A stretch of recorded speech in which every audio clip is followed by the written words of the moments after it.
In this video, we're going to be discussing about our recent preseason victory against the Washington Commanders yesterday. Was it a solid win? Did we struggle? And are we ready for the season yet? You're about to find out.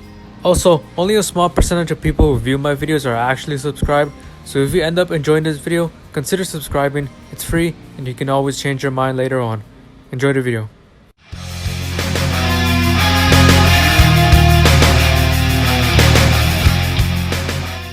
Boy, oh boy, do we got a lot to talk about. God damn. And I'm gonna say it right now, our win yesterday was ugly as hell. But to clear some things out, most of our starters did not play at all yesterday. Like Christian McCaffrey, DJ Moore, most of our offensive line, most of our defense, most of our starters overall did not play at all yesterday. Our quarterbacks, however, every single one of our quarterbacks did get to play at least one full series yesterday. But with that being said, everyone, let's start out with the highlights from the first quarter. To start things off, our second string of our defense dominated yesterday. And I'm saying second string because, again, most of our starters did not play yesterday, but as the game went on, we went from second string to third string on to fourth string. But overall, our second string was dominating yesterday. Brandon Smith had a few really good hits, and Jeremy Chin also had a good amount of hits too, and he even had a fumble. I believe it was Jeremy Chin who got that one fumble for us. But now on to our offense. So Baker Mayfield, as you know, he was the starting quarterback. However, unfortunately, he only played one full series this entire game, which was unfortunate. I was really hoping I'd see more of Baker, but nonetheless, he did outstanding, even behind the second string of our offensive line, because again, most of our starters did not play yesterday, but still, he got us from our 25-yard zone into field goal position. He didn't get us a touchdown because, again, he was playing behind the second string of our offensive line, which in fact did not help Baker at all. Baker did, in fact, struggle during his reps. Commanders came out with blitz. Our offensive line, our second string, did not play so well. And at the end, Baker did struggle, but nonetheless, he still played fabulous yesterday. Baker was awesome yesterday. Cannot wait to see more of him this weekend against the New England Patriots. But anyways, like I said, Baker Mayfield got us all the way to field goal position. Zane Gonzalez came in, kicked the field goal for us, and we took the first quarter lead, 3-0. And then once Commanders had the ball again, Jeremy Chin came in with the fumble. And now our offense came back, but this time with Sam Darnold. And I'm not gonna lie, when I saw this while watching the game on my TV, I really got nervous. And I was also watching this from the Commanders network, so I was worried that, oh man, these guys are gonna roast my team, bruh. But luckily enough, we were really close to our end zone, so Sam Darnold actually managed to get a touchdown pass to Rashard Higgins, and now we were up 10-0. And things were looking really good at first, but oh man, here comes second quarter. And so now with second quarter starting up, our third string of our defense showed up, and oh man, did they suck. The Commanders were walking all over us. It was really hard to watch this entire quarter, but we ended up having to give up a touchdown to the Commanders, but they missed their extra point, so we were still in the lead 10-6. And then Sam Darnold came back with the second string of our O-line, but this time our O-line completely sold the drive.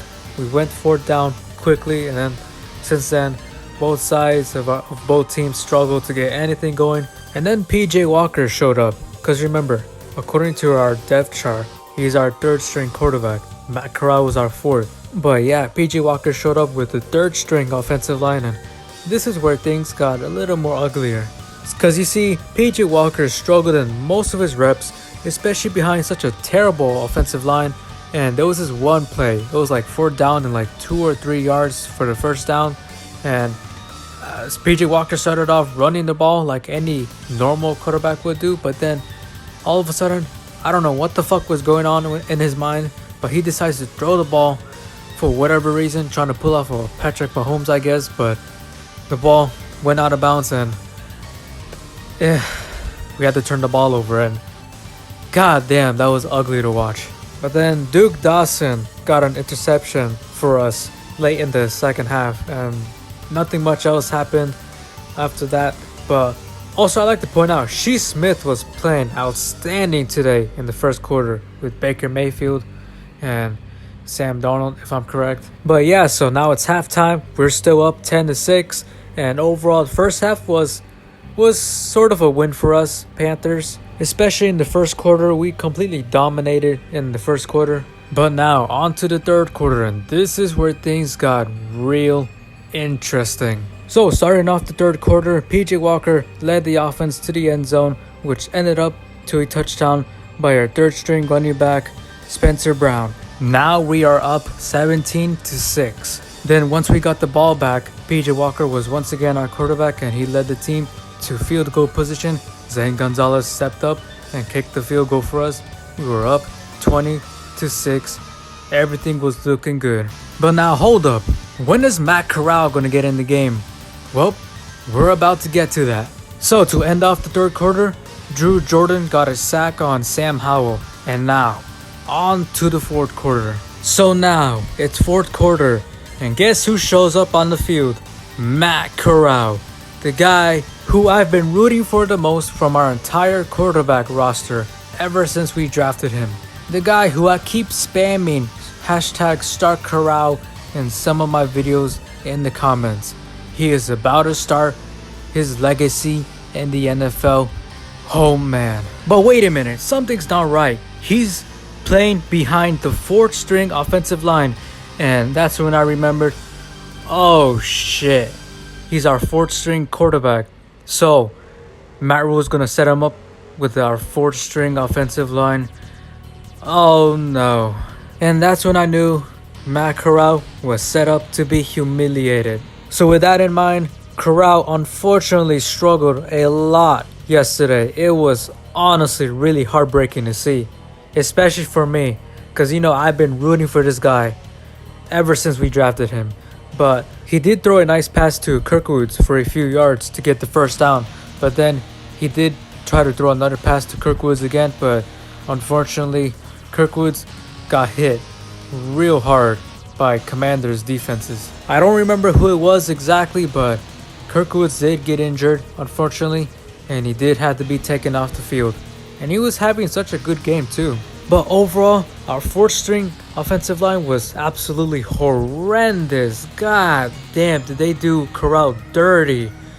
It really hurts too, because all the other rookie quarterbacks that were drafted, they did pretty well. Like Sam Howell, Kenny Pickett, and Riddler, they all did pretty well for their first preseason games. But Corral was done real dirty. Commanders came in with blitzes everywhere. They tried shredding him to pieces. It was real ugly. And this is what happens when you don't give your guys enough reps during training camp, and as well as setting your guys up with a terrible O-line. Matt Rule knew this, but he went along with it. So, huge fat fuck you to Matt Rule for letting this shit happen. But anyways, meanwhile Corral was struggling. The Commanders, on the other hand, did manage to catch up with a touchdown and then another touchdown, but with a 2-point conversion, which was successful. And now the Commanders had the lead 21-20, which both touchdowns were made by Sam Howell. So like I said, he had a more successful day as a rookie than Corral did, which was terrible to see. But now, there was only about 2 minutes left in the fourth quarter left. So, admittedly, I thought Baker Mayfield was going to show up, and I would be okay with that, because like I said, I wanted to see more of Baker Mayfield throughout this whole game. But what do you know? Matt Corral was given one more chance to prove himself. But of course, he had to play with a god-awful fourth string offensive line, which, by the way, 3 of them got cut today. Literally 2 hours ago, 5 of our players did get cut today, and 3 of them were from this fourth string offensive line. But anyways, Matt Corral struggled once again. Commanders came in with blitzes everywhere, so Corral was pressured a lot. However, the Commanders did give up 2 penalties, but the second one was scary because one of the Commanders' defenses, I don't remember who it was, but I'm pretty sure he was wearing like 91. But anyways, he tried sacking Matt Corral, but he tackled him from the upper body. So he ended up getting Corral's neck, and Corral's helmet came off. And that's exactly what you're seeing right now. This picture that's showing up right now, that's exactly what happened. But nonetheless, Matt Corral was perfectly fine, no injuries. And in fact, he actually tried to play some more without his helmet. But those two penalties helped us greatly because it helped Matt Corral get us into field goal zone. And so Zane Gonzalez came in, kicked the field goal, and we once again had the lead, 23-21. And so our defense secured the win by running out the clock. And I'm proud to say that Matt Corral had the game-winning drive. I don't see any other rookie quarterbacks doing the same. I didn't see Kenny Pickett, Riddler, or Sam Howell having a game-winning drive. So fuck the other rookie quarterbacks. Fuck them all.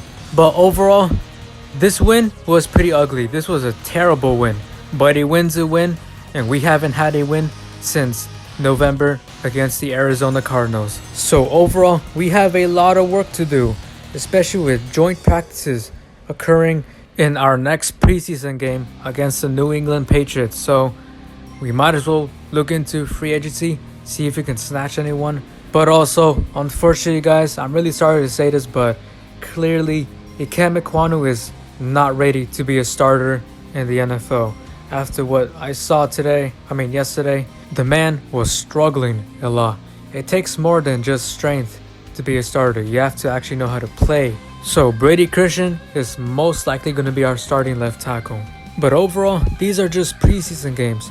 These games are meant for us to figure out where we are as a team. So it's better to struggle now so we know what areas we need to fix, and we can get all that set up so that we will be ready when the season starts. So with that being said, you guys, fuck the Washington Commanders.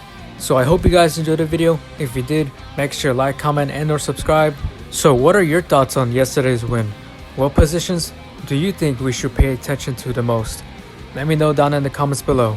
But I can guarantee you, Matt Corral is going to be something very special for the Carolinas. You just wait and see. And as always, keep pounding.